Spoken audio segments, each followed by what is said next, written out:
We have to do the... Oh, wait, are you doing it on there? No. Wait, no, I was just playing. I wasn't even recording. Hold on a second. Let me start the recording and then we'll do the 3, 2, 1. Yep. 3, 2, 1. There's a lost kitten. Okay, I just ready? got an alert. Okay, yep.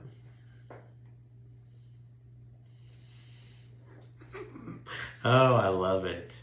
I love it. I didn't even look at my notes. I was supposed to do that while I was out. Merry Christmas. It's Christmas. Yeah, I mean, it's the best time of the year. That's all year. There's a reason they say that, though. It really is the best time of the year. It's a great vibe. Yeah, I mean, the only other thing that I could think of is if they'd somehow really do like a Nightmare Before Christmas and somehow put Christmas and Halloween together. But Halloween to Christmas really is just one long, beautiful season. It is. Called the fall into winter. It is. But I like them being two distinct and separate holidays. Oh, I do too. They have very different vibes. But what if like Santa just started wearing black and orange? What if Santa started wearing black and yellow? There is a Steeler Santa. Yeah. Yeah, his name's Brett Kiesel. No, I'm kidding. You remember him? Yeah. Oh, okay. Just making sure. Fear the Beard. Fear the Beard. I'm pretty sure he owns a bar called Redbeards. I don't know if it's in Pittsburgh or not, but I've seen like I haven't heard of this. posts of it and various Steeler things. But I'm not, like I said, I'm not sure if it's in, it might be in his hometown. You know what I mean? Like instead of like in Pittsburgh. What's his hometown? I have no idea. I don't know anything about the guy. Oh. Other than he has a beard. And he was one hell of a model American. You don't know what that's from? No. Ace Ventura. When he's talking about it, he's like, what do you, when he goes to the house, he's like, what do you know about Ray Finkel? The guy that answers the door, his dad. And Jim Carrey's like, and he's like, graduated from Collier High, da-da-da-da-da-da, most, and he like rattles off like 100 statistics, and he's like, says something, and then at the end he goes, and one hell of a model American. So, okay. Little Ace Ventura Easter egg. Easter egg that has absolutely nothing to do with Christmas. I mean, although Ace Ventura has a lot to do with Christmas. Because, I don't know. I felt like there was some kind of Ace Ventura Christmas thing going on. You were about to pull a Ken on The Masked Singer and make some weird, crazy fucking... Is it Christmas in the first one? They're in Miami, so the weather plays no part. Yeah, and they're in football season. So, well, they're playing in the Super Bowl, so it's January. So maybe it's Christmas at the beginning. Maybe. It could very well be. Did you just find a clue? I might have. I just solved the mystery of when is Ace Ventura? What season does Ace Ventura take place in? But no, it is Christmas, as evidenced by the 14 times that I've watched Christmas Vacation, 17 viewings of Home Alone. Ooh! Yeah, we were Culkamaniacs. We were. Culkamaniacs. So, yeah. Yeah, go ahead, tell about it. So not only have we watched Home Alone 4 bajillion times, but we got to... We were literally like 10 feet from Macaulay Culkin, listening to him talk about Home Alone. Yes. Q&A session after the viewing. It was really cool. cool. I wish every 80s and early 90s movie people, I mean, they might. A lot of them do, I'm sure. But he's never done anything like that for Home Alone, really. Right. And he only did it in, I think, 13 cities. And for some strange reason that I still haven't figured out, he did one in Johnstown. I mean, and he had a decent crowd. Oh, yeah. I mean, it's not so much that, it's just weird. Well, here's the thing is I think that none of them were, I think he did do one outside of Chicago and he did one like in Milwaukee, but still, and I think he was doing one in like Buffalo, but all of them were like smaller. Right. You know what I mean? It's not like Milwaukee is New York City. Right. But like, and the one that was in Chicago was like outside of Chicago. You know what I mean? It wasn't like downtown. Because I think they wanted a small, intimate audience. I get that, but they still could have done slightly better on the promotional package, and I don't blame him for that. Whoever's people are. Right. I mean, but if you look at it, I mean, relatively low production cost. Oh my gosh, right. It's just a money making. I mean, he's making all kinds of money from it, probably. Yeah, absolutely. But it was just really cool to hear the stories. I mean, it was fantastic. And to watch Home Alone with an audience. Yeah, again. That was cool. It's like, when do you ever get to watch a movie like that? You know, like, it was pretty cool. Yeah. It reminded me of when I saw it in the theater. Yeah. Seeing the little Nero's pizza guy just come running and just knock it into that thing when he's driving in. And, like, I'm so ADHD that I thought that I was going to be bored watching the movie because I'd seen it so many times. And normally, like, when we sit at home, I'm doing other things, like on my phone or whatever. I was so engaged because the audience was engaged. The only thing that would have made it better would have been hot popcorn. Oh, They dropped the ball a little bit on the snacks.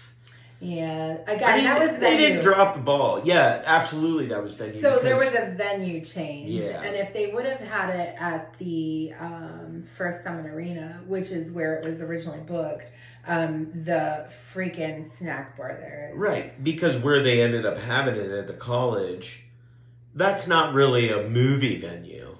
Correct. And people don't necessarily snack the same way they do at a movie versus like a theater performance. Right, or performing arts of any kind. Yeah, of any kind. Yeah. And they have light refreshments much like what we had. Yeah. But they don't have anything. You can't get a hot dog. You can't get no nachos. I mean, they had candy, but they had kettle corn. And I'm like, it's a movie. You could have just got regular salty. You could have got, it's Home Alone, for God's sake. I would have made it homemade and brought They should have had an ice cream bar. They should have had hot cheese pizzas for everyone. Yeah. No, hot cheese pizzas for everyone. It was cool, though. It was a really good experience. No, they did have cotton candy. Yeah, that was cool. Yeah, like of all the things, so they have like bullshit, and then they have cotton candy, which is awesome, which you don't usually get. I wish they had cotton candy at the regular movie theater. And they have bottles of soda, which for something like that is preferential.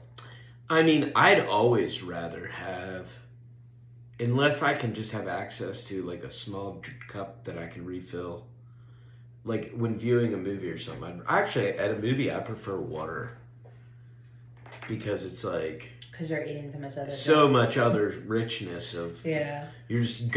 I'm just pounding down popcorn and candy like it's 1922. Can we just call this out, though? About the whole thing? Because it was awesome. It was an amazing experience. Very awesome.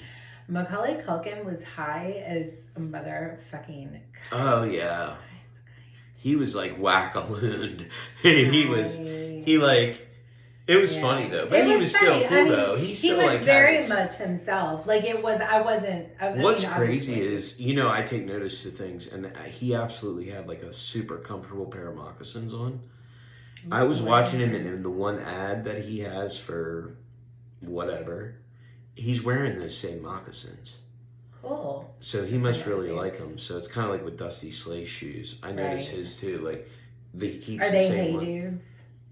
No, I don't think so. No, they don't look like it. That's like the thing right now. I guess. I mean, that was the thing like 5 years ago, but they're still very popular. They're still very popular, but I think that's set to change. But if I'm thinking about getting them, it's definitely on its way out. It's definitely on its way out if it's made its way to me. The other cool thing about it, obviously, was some of the stories he told about being on set and the nice people and everything like that. And you can elaborate on that because I got fangirled when I forgot to remember that he was married to Brenda Song, who I absolutely just love. She's like Brenda Sing Song. She's the coolest. She's just so cool. She was one of the Nickelodeon kids that or Disney. I remember her on the only one that I ever watched. Was she on The Sweet Life with Zach and Cody? Mm-hmm. Yeah, that's what I remember. Not because I watched, like that wasn't, but you know what I mean? Like, I can't think of her name now, but it was kids like, watching it was show. like a Paris Hilton-esque name. I can't remember what it was at this moment, but yeah, she was on there. I just love her. And I can't wait to see their kids. I haven't looked them up yet, but I bet you they're so effing cute. Like little Macaulay Asians. Yeah, little Asian McCulkins. Little Asian McCulkins. Oh my gosh. So that was a cool experience. But yeah, Very like cool. some movies. I mean, it's a Christmas tradition anyway. And to share that with Macaulay Culkin. Yeah, that was hella cool. I mean, yeah, it's a for no-brainer. sure. I mean, it's definitely like a bucket list type item. Sure. For sure.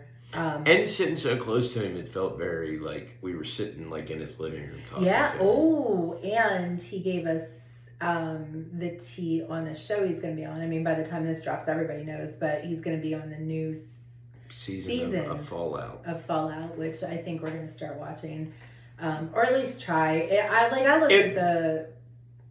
It's just not my cup. That was a fun story too, because he said that like he watched the show. Yes. And like wanted to be on it, and then he's on it. Yeah, he said whenever they were watching it, Brenda was like, "You need to be on this." Yep. Yep. And then like he got the call, so that's He kinda got cool. the call. Getting.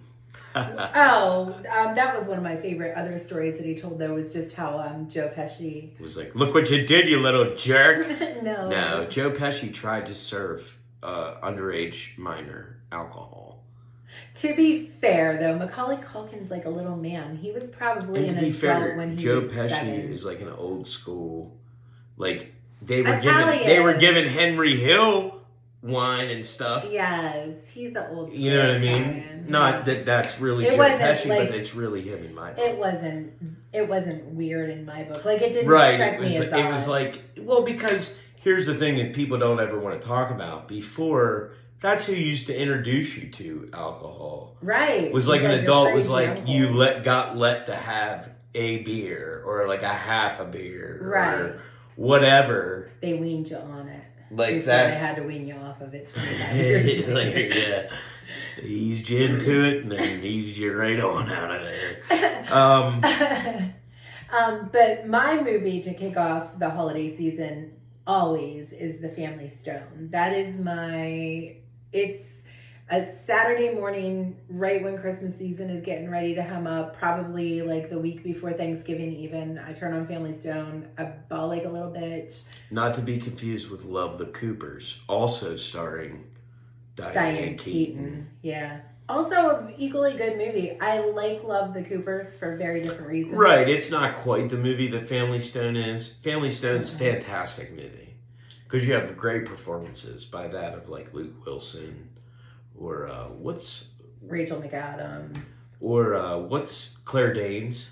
Claire, I mean, yeah. She's all very of them, good in all it. of them. Like, yeah, that's what I'm saying. So it's Sarah like, Jessica Parker. oh, she's fantastic in it. Craig T. Nelson. It's loaded with superstars. It's loaded. However, it's just a really good family movie. Yeah, it's It a has very good it's story. well There's a written. deaf gay kid. Yeah. I mean, it ticks all the boxes. Yeah, it's like it's a good commentary on the pre-woke woke.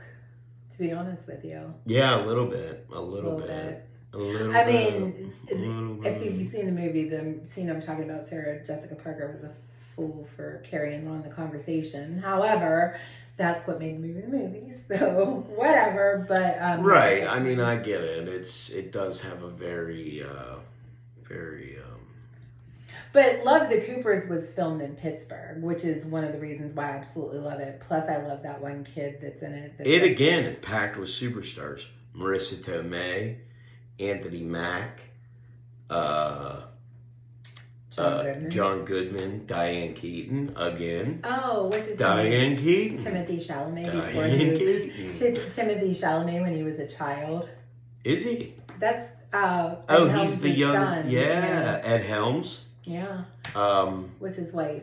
What's her name? The chickadee from from the Family Guy voice, Lois's voice. It's Alex Borstein. Alex Borstein. Alex Borstein. She's And then good, what's yeah. Amanda? What's her name? Is it Amanda Siegfried or Siegfried? Oh yeah, she's in it. And then the chickadee from House. What's her name? Olivia. I can never remember which one she is. Wilde. Olivia Wilde. Is yeah. it Olivia Wilde? Okay. And then it also has who's the old man? Oh. You know who I'm talking about? He's famous too. I can't think of what his name is. Army? No. But regardless, we don't need to Regardless. sit here and read the cast list to you. But it is such a stellar cast, and it's a great movie. But it's underrated, I think. Bless you, my child. Thank you. No, it is very underrated. Plus, it's got the Army guy, whatever his name is. He's you know him if you've seen him. I love him. I love that kid. He's very good. But the movie, all those are like great. It's like big families where there's a lot going on. Everybody's coming home for Christmas. It's a trope that they use in movies. Mm-hmm. It's the big family Christmas. Everybody's coming home. They're all in different places. There's 19 kids. Yeah. You know what I mean? Like they all have different stories. They all have different romantic interests. Yeah. They call it the old Christmas come home. Is that what they call it? Yeah, in Hollywood. It's one of the Hallmark templates. That's what they call it in Hollywood. Hollywood. What other? I mean, there's so many. We could have a whole episode just on movies. Well, yeah, that's the thing. But that's a big part of the Christmas season for me, though. I mean, not just in terms of like Christmas movies, but then we watch episodes of shows about Christmas. Yes. Like the Christmas episodes of House, the Christmas episodes of Monk. The Festivus episodes The New Girl, of the Festivus, the rest of the No, I mean, yeah, that's all cool. Because that's what you have playing. Even when you're not doing that, you just put something Christmas on. Yes, yeah. Put something Christmas on. Oh, the playlist. I love when Sirius starts doing their Christmas channel. It's all so fun. But my favorite episode-wise is, of course, SNL. Oh, the Christmas specials. Christmas time for the Jews. Oh my God. That's my favorite song. What's that lady's name? Darlene Love, maybe? Darlene Love. No, that's not her. Maybe it is. I can't remember. But oh my God, that song is so fun. I mean, I grew up on Motown. That was my dad's music. So that song just really hits home for a lot of reasons. Plus, I love the Jews. And I love the concept of Christmas time for the Jews. Like, I love juice. Chinese food. You love juice. That's what I'm talking about. Yeah, exactly. Like the way that she wrote it is hilarious because it's so true. Getting to see actual Jewish What did you people. say? Diane Love? No, Darlene Love. Darlene Love. That sounds like a stripper name from like the 1970s, and they're like introducing her like, coming to the stage next, guys. Get ready for the lustful Ebony Darlene Love. I feel like I gotta look that up now. My iPad's charging. I'll put it up on the screen in the post. Or we'll call it back in the recap of when we recharge. Or we're just talking about SNL. Christmas traditions of getting ready for Christmas. Yeah. Although I will say you don't feel it every year. No. Certain years, it's like you can go anywhere and you feel Christmas in the air. Like everywhere. Everywhere. Yeah. I'm not feeling it this year. Same. I feel like COVID broke that a little bit. I don't know. I haven't been keeping a spreadsheet of every Christmas, so I can't really remember when the last one that I felt it was. But I'm with you. And I used to think that it was like snow and things like that. But I think it's just people having a positive attitude and for the past, like, I won't say 4 years, but I'll say 4 years, people have had like really shitty attitudes. Well, not only that, but like people talk about Christmas magic, but it's real. Right. Because when you're a kid, it feels like it every year, all the time, 100%. Because that's like your primary focus. You're like, it's fucking Christmas. I'm fucking gonna nail down on this. We got a big vacation from school. We're getting presents. Yeah. You know what I mean? Like, you're geared up as a kid for it. So the magic is already in the air, just in that anticipation.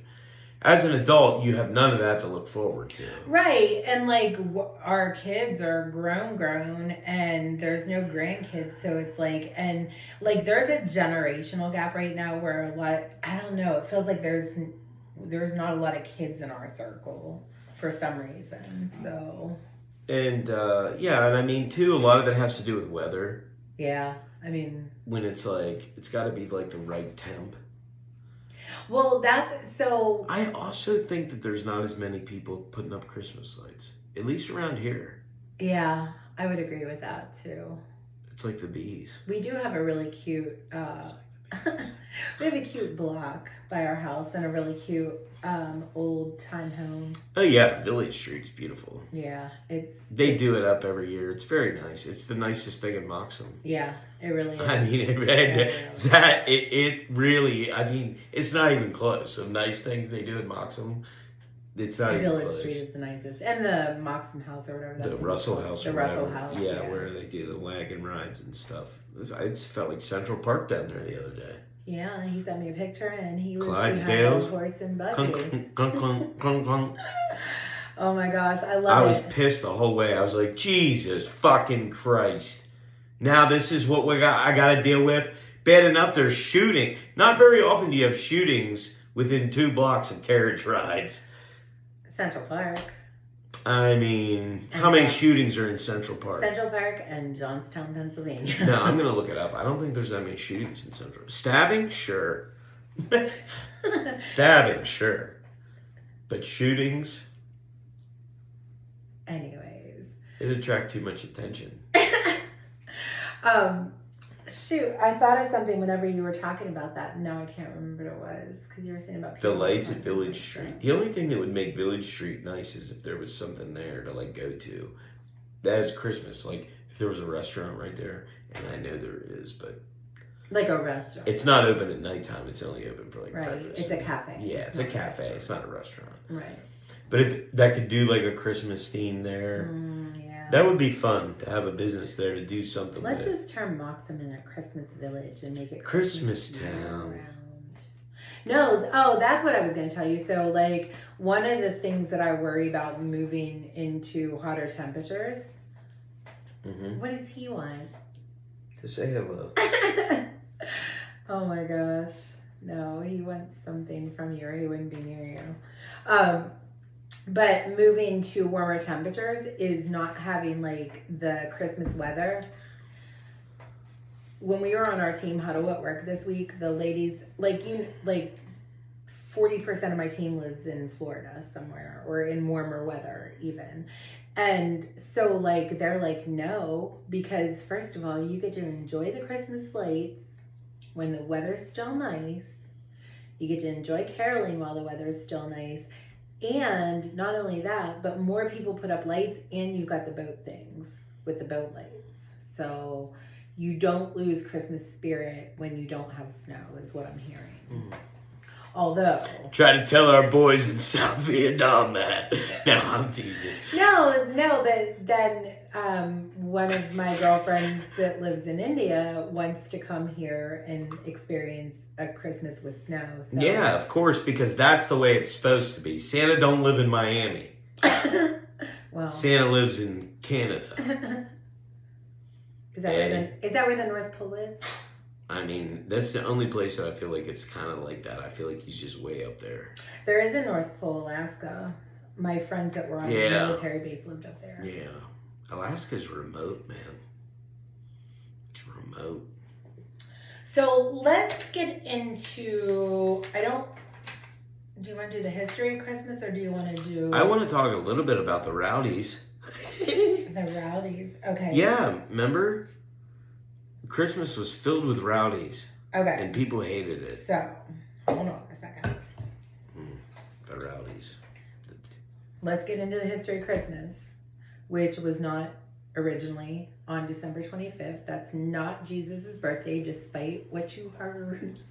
We could get into a deep discussion right now and about all this. Yeah, let's skip the Jesus stuff. I don't want to get into that because, like, here's the thing is we'll talk about it. I love celebrating Jesus on Christmas. Like, I really do. I love Jesus on Christmas. It's his day. I love going to church. It's his day. But that's not what the ancients intended, right? And it wasn't even moved to December 25th until 300 years later.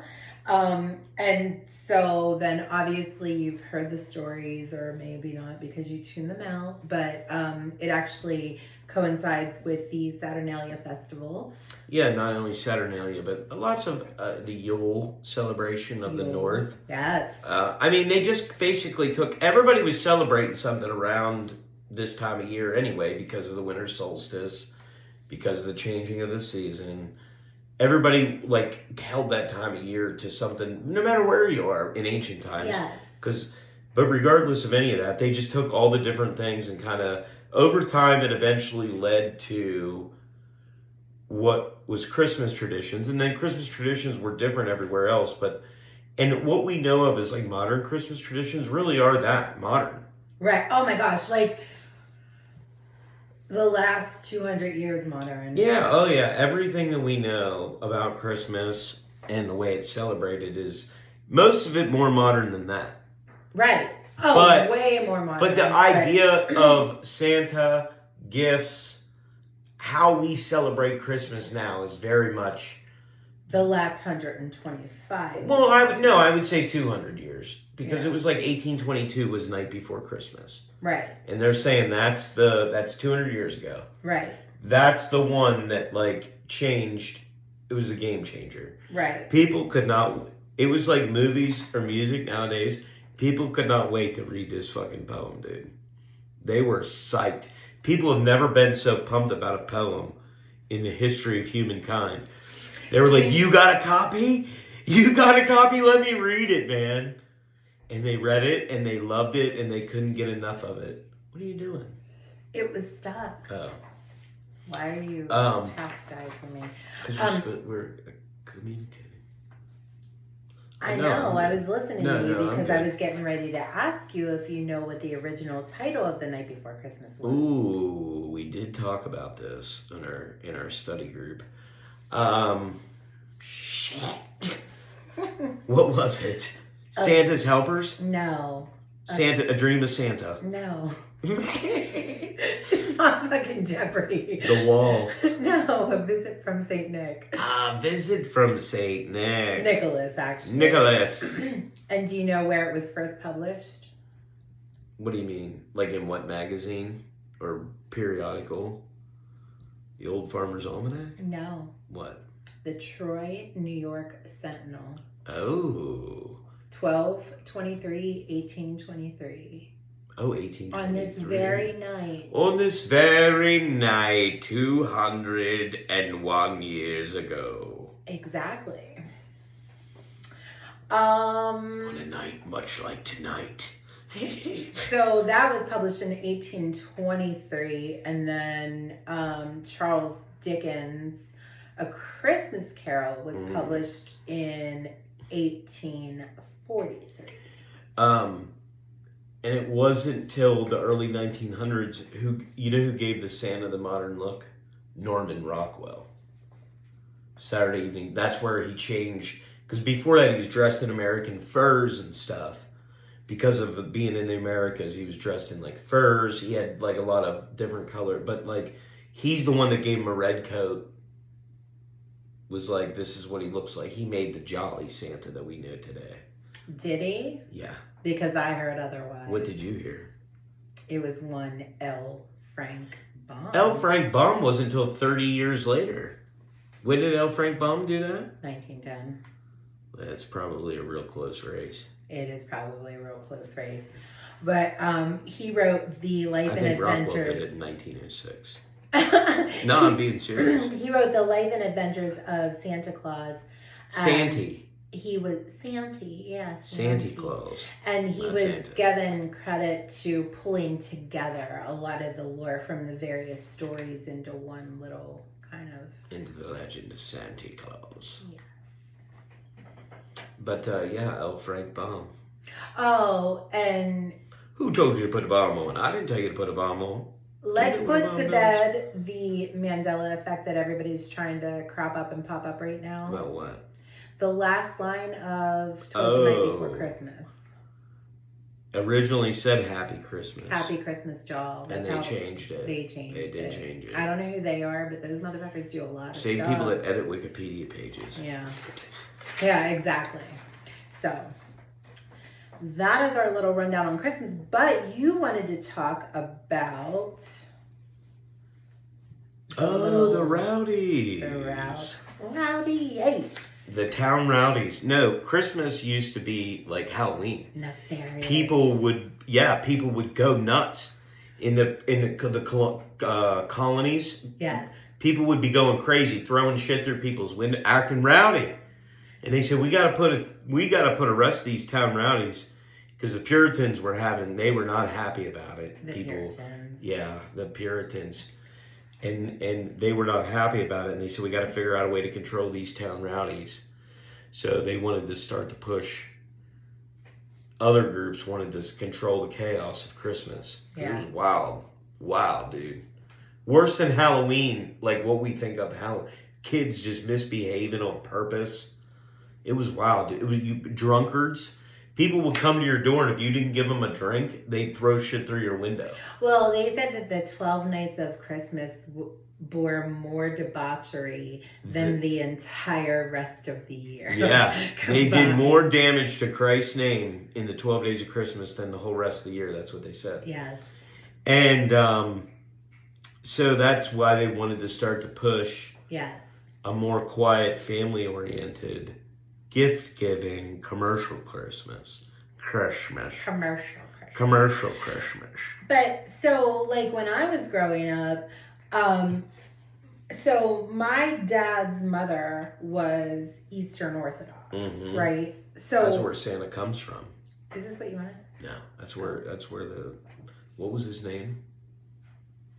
Sinterklaas. Sinterklaas is Dutch. Yeah, that's all the same people over there. They all had the same traditions. All the Latvians and the Lithuanians.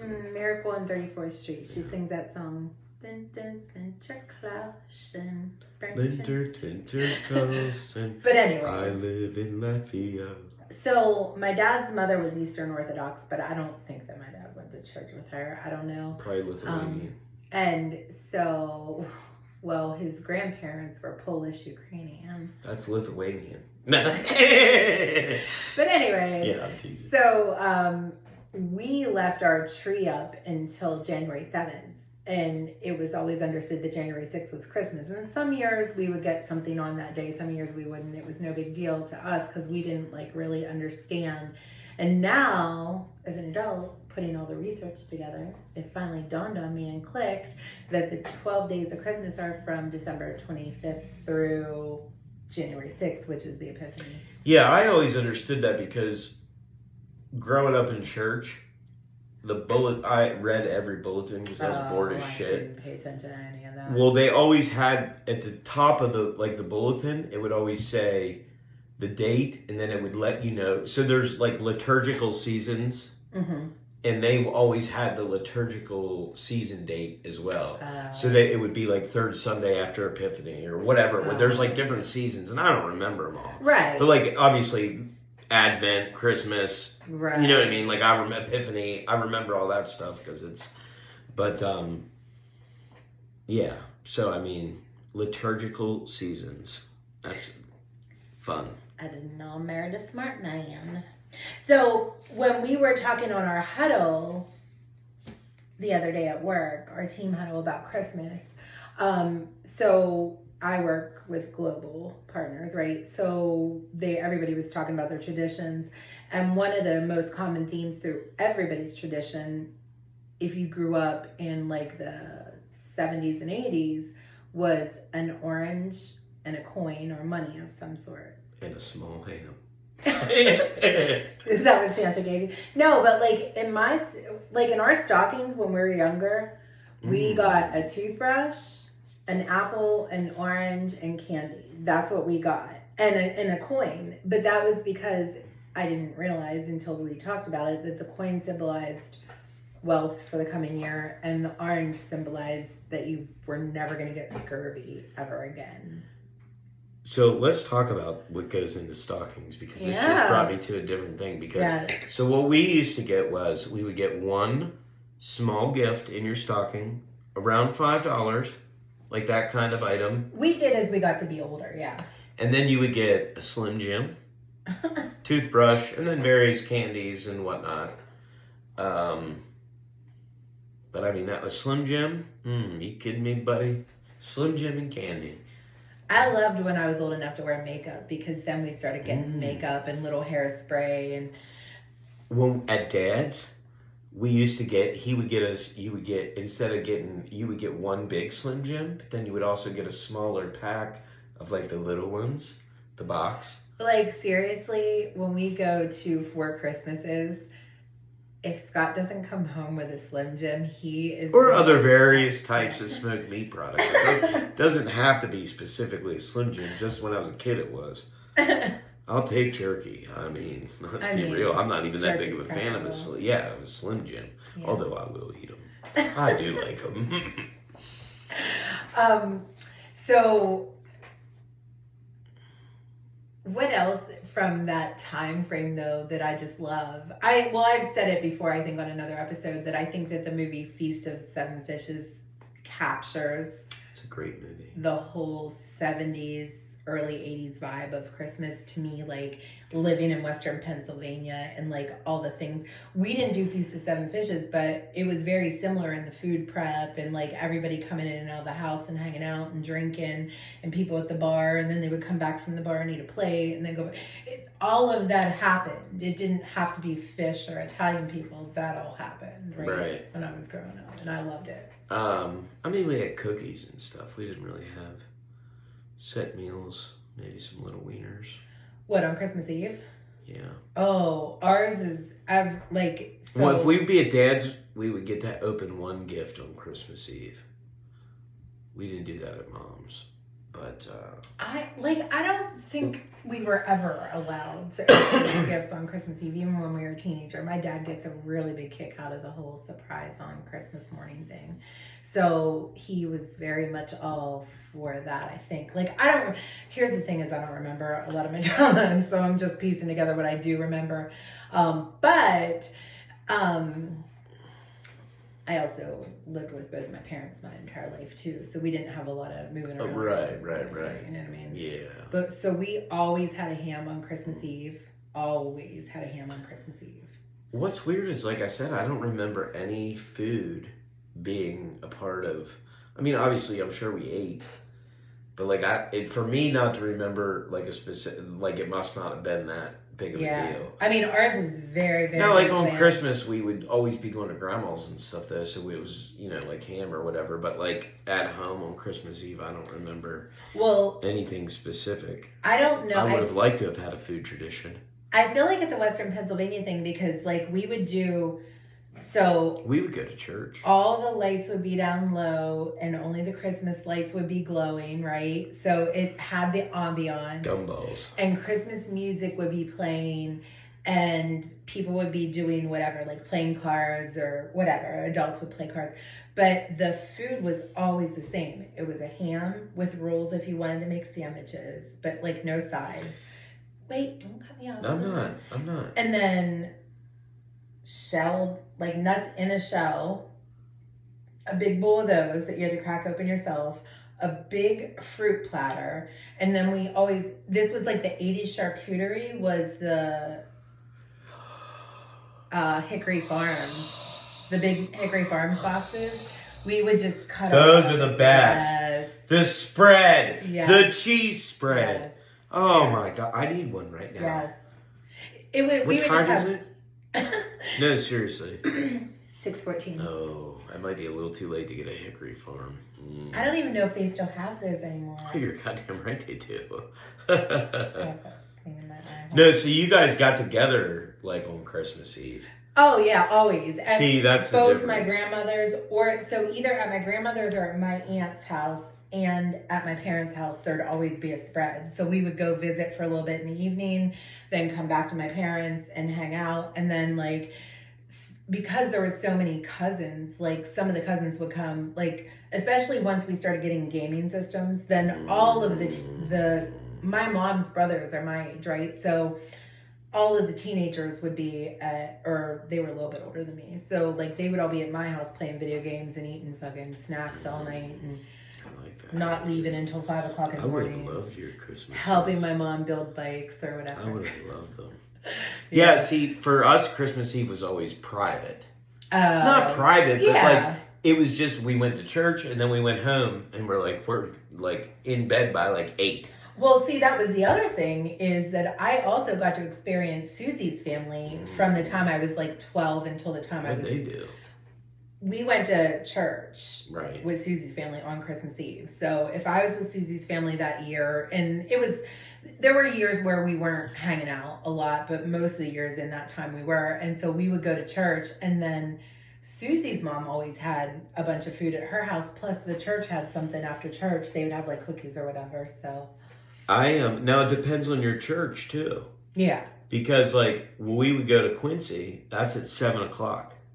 You're done, you're home, you're in bed. I do vaguely remember a couple of McDonald's trips on Christmas Eve, which really makes me kind of hungry for McDonald's. But second off, I could go for McDonald's. But second off, if you went to Norm's church, that was didn't even start till 11. That's my favorite. And you're rolling out When of I church tell at like you guys- midnight, buddy. When I tell you that I'm emotional, I cannot sit through a candlelight service at Christmas At midnight. without sobbing. No, Sobbing. Like, they break into little town of Bethlehem, buddy. It's over. It's over. even at the old, so remember we did go to Quincy one time on Christmas Eve. Yeah, that was and cool. That was real cool. But I love Quincy on Christmas Eve because they do the little candlelighting thing. And it's so small. There's like 5 rows at Quincy. Right. So you're in this like, the sound is great though. That's what I love about, the church is like, it's got like 5 rows of pews, but they have a pipe organ that was made for like a fucking cathedral. You know what I mean? And so it's like, bah, bah, bah, bah. It sounds like Beethoven in there, boy. You know what I mean? It hits that heavy. Like, you're like, what is going on? No, I know. It fills it's meant to fill your soul. It does. Oh my God, it does. Pipe organs will fill your soul, That's buddy. a whole vibe right there. Organs? Yes. Yeah. Yes. That's why I like Norm's church. So Norm's church's organ is way bigger than the one at Quincy. And it's like has way more stuff. But you don't hear it in the same way. Because of the size of the sanctuary is huge. Yeah. And it just gets lost in the mix. Yes. It doesn't fill the room. Yes.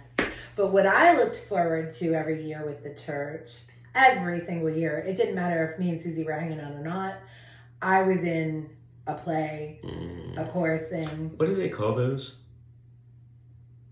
It's like the reenactment of the Nativity, but it has a name. You're absolutely right, and I can't think of it right now. But yeah, I was always doing that. So, and singing. I was in the chorus in school and all that, so like, oh my God. So I always just loved singing. I never forgot this one song. It was I think I was in 7th grade chorus, and it was Santa Claus, you were much too fat. I was sleeping peacefully, and now my bed is flat. Santa Claus, how much do you weigh? I'm glad I'm not a reindeer that has to pull your sleigh.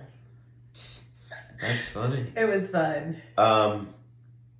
It was done to the tune of Jingle Bells. I just don't feel like singing right now. No, I mean, I wouldn't want you to.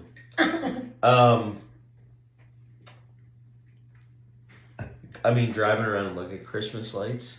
That's something we used to do on Christmas Eve a lot. Yes, I love that. On the way home from church or whatever. Yes. However it went. I'm trying to think of some of the other things that we did that like stand out to me. We went Christmas caroling. You went Christmas Yes. I've been to Christmas caroling at least Fa-la-la-la-la. at least 20 times. Like 20? Yeah. In my entire life I've been Christmas caroling at least 20 times. I would sign up to do sometimes we would do it 3 nights in a row. I think I did go once. One time in Hagerstown around Norm's church. Around Christmas, I think I did go once. The youth group or something did it. I love it. But I think that's the only time that I ever went caroling. And I never received the caroling either. I've never been a carolee. I've never been a carolee. I don't think I would like it. After watching Christmas with the Cranks, I'm pretty sure I would be terrified. Yeah, I don't think I would like to be a carolee. No. Where are all these people caroling at, though? If you've never been a carolee, and I've never been a carolee, where's the caroler? No one knows. That's the secret they don't tell you. They don't do it anymore. No, they really The don't. world's a dangerous place nowadays. You could probably look up. There's probably more than one crime that's been committed against Christmas carolers. There's probably enough to make an entire ID series. called Carol to Death. Oh, my Lanta. I mean, they literally have an entire program where crimes just occurred on streets named Elm. Right. Well, no, I know. Like seasons worth. So, what was the decoration sitch in your house growing up? There was one red cardinal that we put in the tree. And I remember one year, Dad must have zapped out like 3 things of lights. This is back when you would burn out a whole fucking set of lights. Yeah. Like it was, if even the slightest, if you blew on it the wrong way, and it would just send something would happen. And Mom had this, it was a red cardinal, but it had like wire feet to like put it in the tree with. And oh my God. Dad zapped out like Christmas vacation. Dad zapped out like 3 sets of lights on this thing. And I don't really know why. I'm not sure what was happening, but because it had metal feet in the wire. But fucking Christmas trees in the 80s were dangerous. And then we had a lot of mixed. That was part of my other I love decorating the tree. Yeah, me with too. With Mom and my brothers, and would like all take turns doing and we would get to put up our own, like ones that were for us, because we had like, you know, baby's first Christmas, yada yada. So you would get to put up your own, and then there was like ones that were like community ones that anybody could put up, right? If you were in rotation. I can't believe y'all had to do it that way. Nobody, like in my house, nobody wanted to decorate the tree. Are you kidding me? By the we time would fight about it. By the time I was 12, I was doing it solely by myself. Everybody else was preoccupied. I'm pretty sure my sister was already drinking at that. No, I'm joking. It wouldn't surprise me. She would have been 8. No. But no, I mean, but I'm also, like, you have to consider that we know this now, but I was autistic back then and nobody knew it. So, like, I would have hissy fits if ornaments weren't placed perfectly. So my parents just gave up. They were like, fuck it, let her do it. She loves to decorate. Right. No, she's crazy and she needs the decorations to look just so. Did any of the tree Santa Claus? Did any of the tree decorating involve candy canes and or popcorn strings? No on the popcorn strings because my mom was terrified that we would get bugs. We made one time at Carol Reed's, and we got about Sorry. We got about 7 kernels of corn in before we gave up and just ate the popcorn. How could you not? Oh my God. But Grandma Reed always had candy canes on her tree, yes, which I love always. Because then it was just a candy cane free for all. Mm-hmm. We didn't do that at Mom, or I think they might have did that at Dad's. Linda, so at Dad's we didn't touch the tree.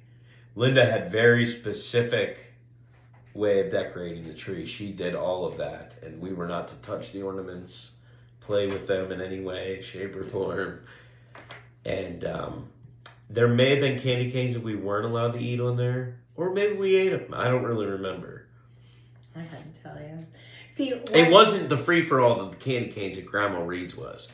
Grandma Reed had boxes of candy canes so she could reload that. That's how my dad She's was. like, oh, what, you ate 9 candy canes? I've got 7 more boxes. Here you go, Scotty. Yeah, that's what my dad was doing with our Christmas tree, is reloading after everybody ate a candy cane. And especially, like, once the flavored ones came out. That's what she had. Yeah, it started off as peppermint. But there was, like, a point in the 80s where those cherry they're cherry flavored, but they're multicolored. They're rainbow. Yeah. They became very popular. Yes. And then that's when she started getting those, it was game over. Guess who's staying at Grandma's tonight and eating 47 candy canes? This guy. So what's crazy about me having OCD with decorating, I mean, obviously it's not as bad now, is that when the older 2 of my kids were really little, like under 5, I would let them decorate the whole tree, and then I would wait till they went to bed, and I would rearrange. Yeah, I would just after you didn't care. I will bring this up though, and I need to get my videotapes of my Christmases from when I was a child into digital media. I really need to get on that before those tapes disintegrate to nothing. Right. Regardless of any of that, there is one on there. There's a video of this. In 1989, they came out with the Real Ghostbusters action figures for the TV show The Real Ghostbusters. I got Dr. Peter Venkman on Christmas morning in that stupid little Pomeranian fox. He somehow got my toy. When I got my toy, Peter had no head, no arm. He was chewed to bits, and you could not find them.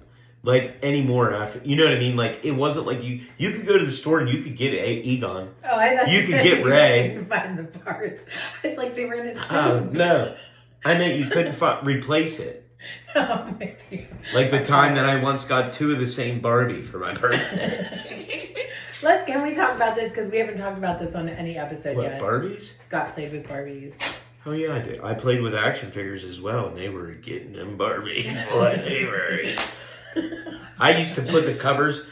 How I would do it is I'd put them under the cover. Can we not talk about your... And I'd pull, listen, if they were... I didn't know what doing it was. You're like 7, but you know there's something. So I would pull the cup. I'd have them laying there next to each other. I'd put an arm over. So he was like holding Barbie's back. And then I would put the covers up so it would just come up so they'd be nestled in their blanket. Oh, my Lanta. And it wasn't so much Barbie as it was Jem. I played with toys from my shows. Truly outrageous. And I liked Jem. Yeah. Jem got, although the G.I. Joes, it was a little awkward because Jem was like 3 times their size. So the G.I. Joes couldn't get, she had to get more with like a wrestling figure or X-Men. Oh my God. Or something.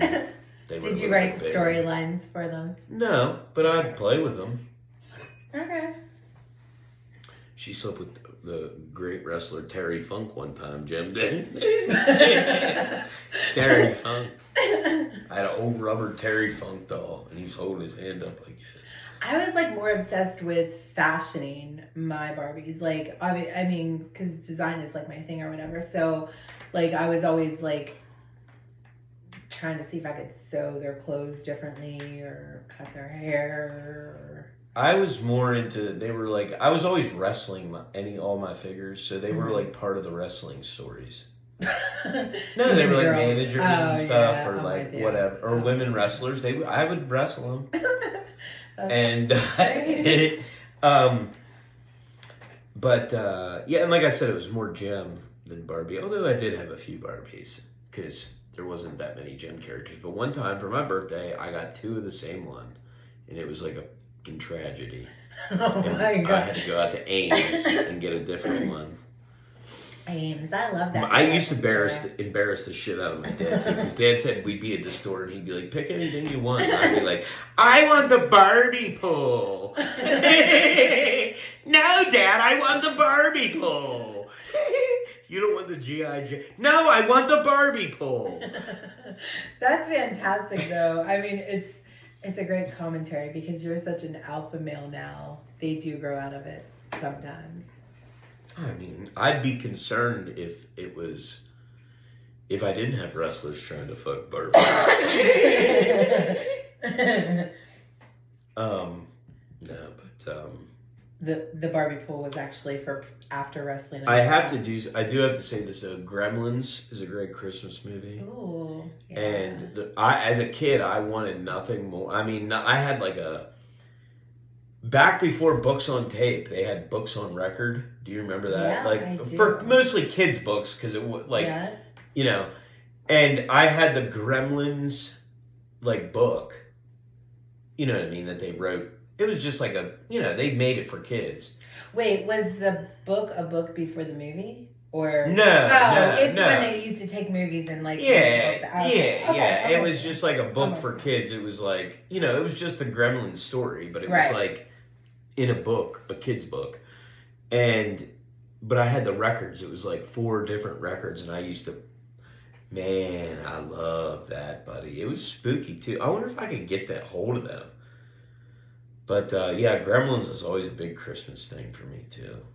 Yeah, I wasn't a big fan of Gremlins. But I wanted a Mogwai. But I did want more than anything in the whole life. Oh, what were those things called though? Alf. I wanted an Alf too. Everybody was remember when they had the Alfs? Yeah. Everybody got one, and I wanted one so bad, and I didn't get one. No, I'm talking about something that I've bought since we've been together. A Furby. A Furby? Yeah. I remember when Matt got a Furby one year, and it was like a big deal. At one point, I had like 7 different Furbies because I used to love them, and I used to train them to talk and all that stuff, but... It's one of those things. I think I still have a Furby in the basement somewhere in a Probably. box. Ew. Start talking to me. I know. No, you're right. I think I did actually destroy the last one I had. They look like evil demons. I know. They were like the. But they were a Mogwai ripoff. Yeah. Whoever invented Furby fucking ripped off the Gremlin guy $1 million. Yeah, agree. My hair's split like Morticia Adams, and it's driving me insane. Mm-hmm. I don't usually have a widow's peak like that. It's weird. I mean, I do, but you can't see A widow's peak. Oh, I know what I was going to ask you. So, through your, teenage years, through high school, if you could say one gift that was your absolute the best gift ever, what was it? I don't know about teenage years. I mean, the best gift I probably ever got of all time, and I was probably like 12, was Tecmo Super Bowl. Because I wanted that more than anything on the face of the earth. Yeah. So much so, and then Mom tricked me to try to teach me a Jesus lesson. So basically we knew kind of like what our limit was. Like Moms, you could ask for one big gift and it was like around $50. Okay. Is the range. Because Santa was going to bring you something else anyway. No. Yeah. Oh. I don't know if kids are listening. Oh, kids ain't listening. I'm just joking. No, but seriously though, like we knew that like that was our range. Because like once you know that there's no Santa, you like want to ask for, and that was like our limit was like, and even that was a lot because it meant I wasn't going to get a lot else. Right. If I was getting this $50 toy, which was Tecmo Super Bowl, right, which was $50 for the game. And that's a lot of money in 1992 or something, whatever it is. And I wanted it so bad, and I opened all my presents that were under the tree. I didn't get it. And Mom was like, they pulled one of those, like, Mom and Dad weren't together then. And Mom was like, what's the matter? And I was, like, you happy with everything you got? Yeah. And like sad because I didn't get this. And then it was like hidden under the tree skirt. And she's like, I think I see something sticking out. And then it was Tecmo Super Bowl. Oh, wow. And I flipped out. Aww. Played it for like 8-9 years straight. That's hilarious because one of the movies that we just watched, Christmas movie, the kid, that's what he carried with him was Tecmo Super Bowl. Oh, really? He's grown, but yeah. Mine was, I don't even know. I'm just going to say what we called it back then. We called it a boom box, right? Oh, good call. But it was a dual cassette. Dual cassette? Dual cassette. And it was this big, like, it was the big one. It was the big one. Shoulder, like, I couldn't just. Shoulder yeah, only. It was a shoulder. Yes. And I got some tapes with it, like, so my parents were like, they listened to oldies and they didn't know a whole lot about modern music for a 12-year-old, right? So they got me like Billy Joel's greatest hits, but it was like the 80s only. Speaking of, I gotta remember. Remind me to show you this meme. Did you see Randy Collier's meme? No. About Billy Joel? No. Oh, it's hilarious. Anyway. And then my uncle knew that I was getting it. So he knew I was getting it for Christmas. So my mom had him like dub some of his tapes for me. So it was like, it was the Top Gun soundtrack. That was the first tape that Danger Zone. Yeah. Oh, I can't remember what the slow song was, but I was like singing it all the time. Oh no, that was Officer and Was it turn around every now and then I get a little bit home, never come around? No, I don't think that was it. No, Oh, and the Dirty... No. Wait, would I have been old enough? No, the Dirty Dancing soundtrack came out way after that. I was only like 12 when I got that. But the only other thing that I What was it, though? There had to be a slow song. Oh, there was. I remember it, but I don't. Is it Take a Look at Me Now? I don't know. No. Oh, but anyways. Anywho.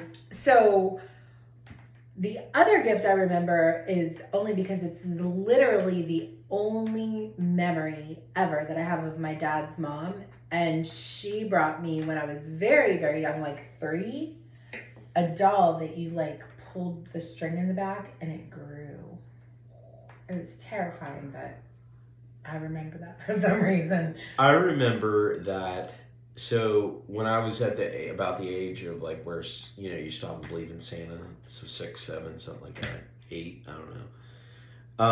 For me, it was 5, but that's Grandma Reed. No, I mean it's whatever time like you're at school or whatever. Like that's when you figure it out. Well, I just picked it up because I paid way too much attention to adult conversations when I was that age. Well, also too, like, but here's the thing: is like I had suspicions, but like I tried to hold out, right? And I'd be like, well, maybe he doesn't. It's like Jesus, like he's kind of like a figurehead, like he doesn't really do that. Oh, like, see, I would like he doesn't really. There is a Santa, but he doesn't really deliver presents. He just is. It's like the spirit of Christmas, whatever. I don't know, but I was too nosy. Like I wanted my mom to let me help her with the little kids stuff, so I just told my mom that I knew so I could help her. But Grandma Reed tried to like. I'd be like, "Do you believe in Santa?" You know, just like Christmas, Santa Claus. Do you believe in Santa, Dad? Yeah. And I'd be like, do you believe in Santa, Graham? And she'd be like, believe in him. I know that he's real. She said, your dad met him one time. And she said that Dad wanted nothing more than this. I think it was a robot toy of some kind or some kind of action figure. And it was a robot. And he wanted nothing more than this robot. Was it Dad or was it Uncle Bo? I don't remember. And that he got the robot, but it was broken. And Santa personally told him it was because Rudolph stepped on it by accident. And he got to meet Santa because his robot got broke. Oh. And you know what I mean? Like he had to meet him so he could apologize for Rudolph breaking his. So that kept me going for about another year probably. I think on that one. I was like, well, all right, well, if Graham says that it had met him, I mean. Right. Who am I to argue? Right. Forget what Dustin in my class said. No, like thinking back on it now, my mom probably knew that if she didn't appease me by letting me know that I was right, that I would like bring my brother and sister into it and screw it up for everybody. So, what's your favorite Christmas song? Ooh, it's so many. I like the one where they're like, is it "Oh Holy Night"? I like that. Oh one. Holy Night is my hands down absolute favorite of all time. I like so many of them. I like "A Good King Wenceslas." I like "Hark the Herald Angels Sing." Mm-hmm. That's always been one of my favorites. "Blue Christmas" is probably my favorite, like commercial one. Yeah. Is that the? I like the Elvis version. Yeah, Elvis. Yeah. Yes. Yeah. Yes, I that's love great. that. Mila Kalikimaka. Ooh, I love that song too. Feliz Navidad. I love that. Yeah, I mean, there's so many. There is. But I do enjoy, probably, I guess you have to go with "Oh Holy Night" because when they hit, like when you have somebody really doing it and they hit those big moments, or there's like an orchestra, and it's like magical. Yes. One of my favorite versions, even though I'm not like a huge fan of hers, Carrie Underwood has a really good version of "Oh Holy Night." I mean, Carrie Underwood's a good singer. She is a good singer. I just don't care for her music. I don't care music. for her either, but yeah, she's a good singer. And it's not like that's, you know what I mean, that song, you just want a good singer. Right. Somebody that can hit those big notes. Right. Like big. Right. The way they're meant to be hit. But I feel like there was somebody else that had a version that I know whose version was my hands down favorite for a long time, and I listened to it on repeat forever, was Christina Aguilera. My favorite Christmas song though is probably "It's Christmas Time in Hollis, Queens." What? You know, Run DMC, Christmas in Hollis. I don't know that song. Yes, you do. Do I? It's like the most famous Christmas rap of all time. I didn't know there was one. You know Christmas Time in Hollis. Really? In what Def Jam world are you living in? I wasn't allowed to listen to those songs when I was I don't know. That's very bizarre. I can't believe you don't know that. I'm really shocked. I thought you did. They sing it in Night Before. Oh. That's what they're doing karaoke to. It's Christmas time in Hollis, Queens. Okay. I love that And movie. collard greens. Yeah, but I didn't know that. I thought that was new. Oh my God. I thought they wrote it for the movie to be. No, that's a Run DMC song from the 1980s called Christmas Time in Hollis, Queens. Yeah, I probably wasn't allowed to listen to it. Oh, I thought that was going to get a good note there. No, now I learned something new. Because I do love that movie, and I know exactly which song you're talking about now, Yeah. but I didn't know it was Run DMC. Yeah, Run DMC. We'll watch it after we're done with this. Yeah. Not the movie, just the video. Yeah, we just watched the movie the other night. But yeah, I used to... Hold on, I'm just going to look at my list real quick. And my see other favorite Christmas rap is "Wonder Why Christmas Missed Us." It's just one line, but no. You know I do know that one. We covered a lot of Christmas Yes, we stuff. did. Who's your favorite reindeer? Vixen, because it's Mine's the greatest Comet. name. You ever seen that movie? That's a good movie. Comet? Yeah. Yeah, it's good. Or Yeah. Prancer. Prancer is a good movie. I don't think it's Comet, it's Prancer. Prancer is my favorite. I feel like there is a movie called Comet, though. There might be, but I think it's Prancer's the one I'm talking about. Prancer is a great movie. Prancer's got Sam Elliott in it. Yeah. Yeah, that's the one I'm talking about. But Vixen's my favorite just because I like the word Vixen. Right. I mean, if I was picking it purely off a name, then I'd probably go with...